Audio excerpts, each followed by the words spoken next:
Hello, everyone. Welcome back to another episode of Wave Watch with your host, Sleepy Bull.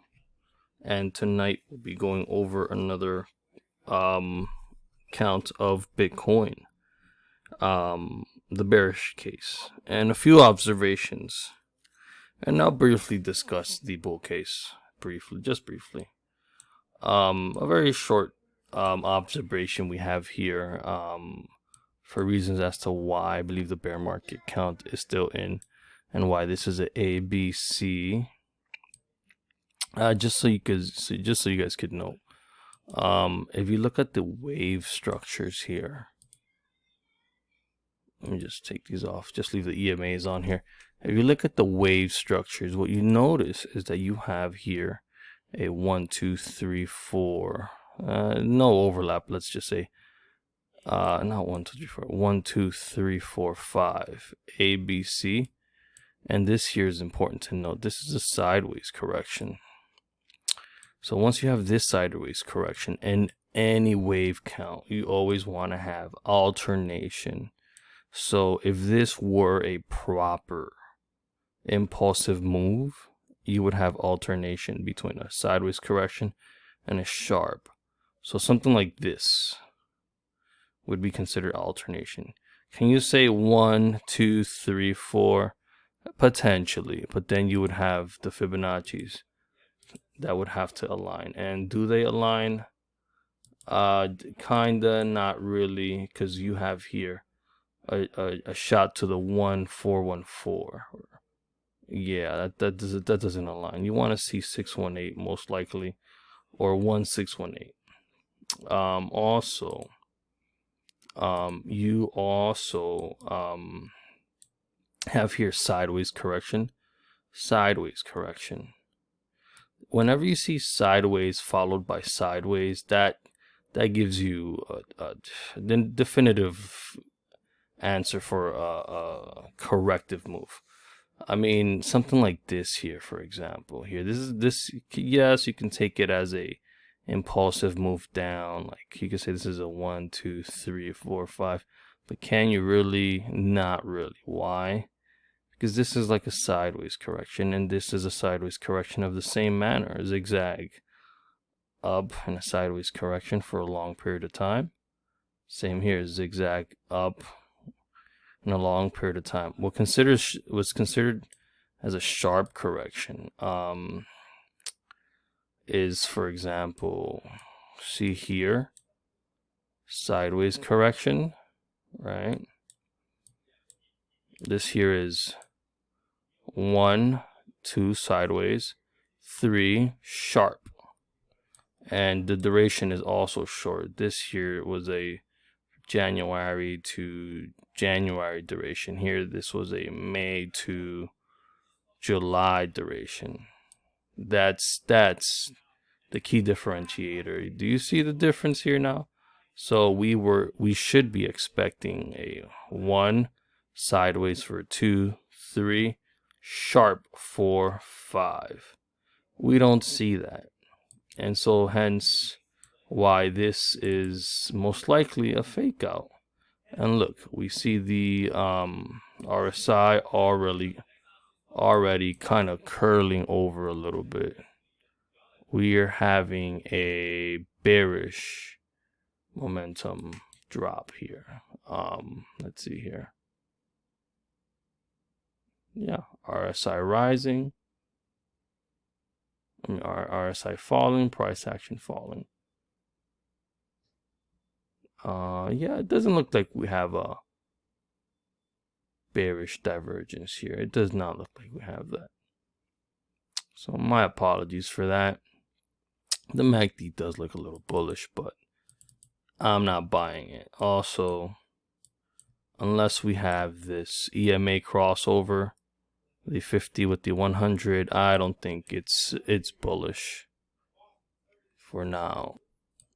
I had to cut that part out there, but now I wanted to go over the current count that we have. All right, let's go there. On the current count that we have, let me just hide this here real quickly. I wanted to show you all the ABC that we had drawn here and the 1 2. This looks like it turned out to be a symmetrical triangle that broke out. So we have here a 1 2 3 4 5 followed by a ABC. Now we're expecting a ABC down and an ABC up, which I did state in my other video, although I did think that it was going to be a 1 2.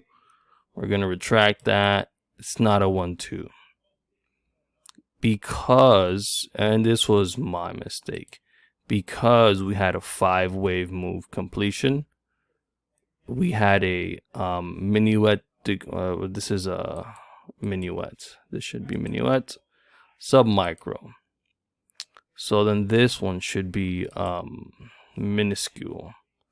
So because of that, these are minuscule moves. This is a minuscule A wave or W, X, Y for a 1 2. So let's add that. All right. This is a B C. Make this green. Let's make this green here. And now we have an ABC on the way up as well.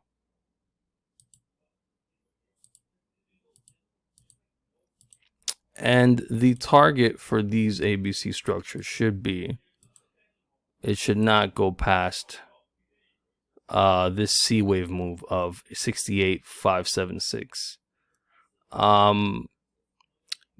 Now, if it does go above 6576, you know, breaking this inverted expanding triangle, we can rule out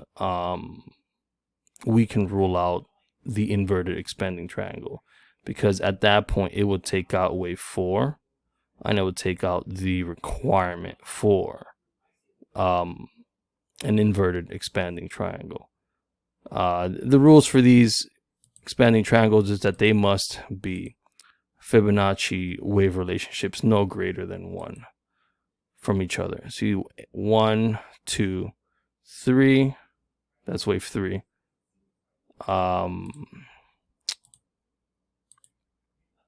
3 4, and you can see 5, and we'll take it by the wick. And this slightly wicks out of this expanding, but because crypto's so volatile, we have to give wiggle room to certain wicks and certain chart patterns. It's very volatile, guys. That's why you'll see crypto go to the 2618 most often in a lot of patterns, especially when you normally expect to see what do you call it, 1618. I think this here is an example of it going to, no, this goes to the 1618. But you can see certain cryptos when you do the corrective moves. Say for example, there's a corrective move for A, B, C. You'll see it go A, B, and then C all the way to the 2618. Just as an example, that goes to show the volatile nature of crypto. But you know, all that to say, this is 1 2 3 4 5 A, B, C for wave 2. So now we're expecting it to finish at 68,576.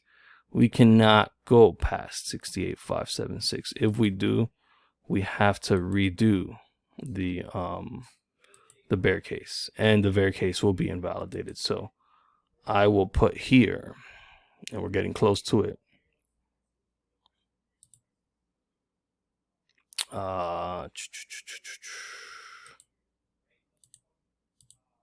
Let's do it here. Let's add this here.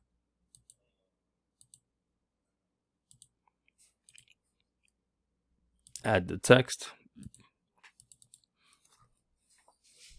Invalidate bear case. And that's what we'll do if we do pass this price line. Oops, excuse me. There we go. There you go.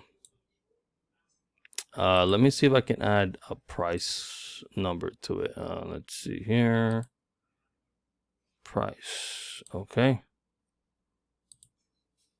Let me see. Can I show it? Price label. Okay, where's the price label? Well, I'll figure that out shortly. But for the time being, let's see here. Visibility. It's not showing up. All right. I'll figure that out later. But for the time being, that's our bear case invalidation. Now, let's take a look at the bull case. Why don't we? All right. So this is the bull case here.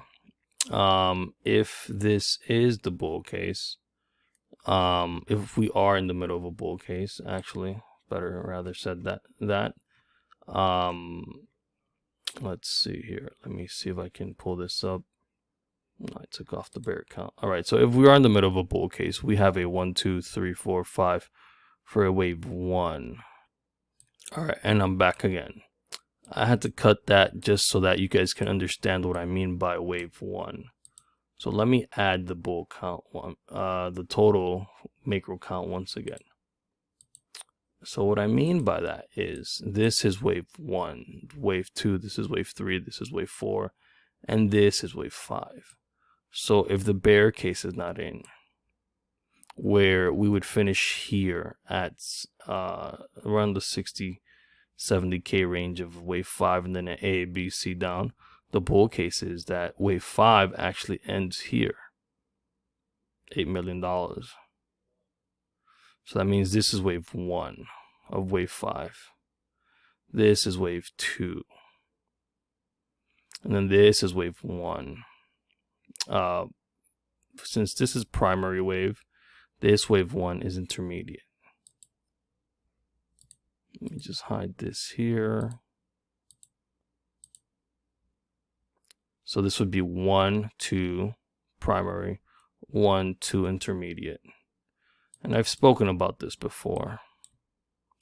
So in either case, either we push higher for a 1, 2, 3, 4, 5. Somehow we forego the fact that this is alternation, that this has no alternation, but we forego that. Let's see here. This is A, B, C. What did I have here for this count? Let me just hide this. This is all-time high.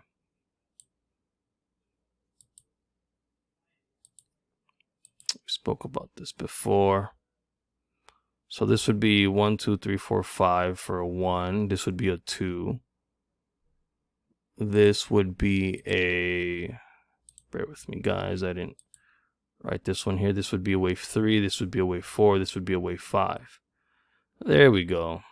That's what I had.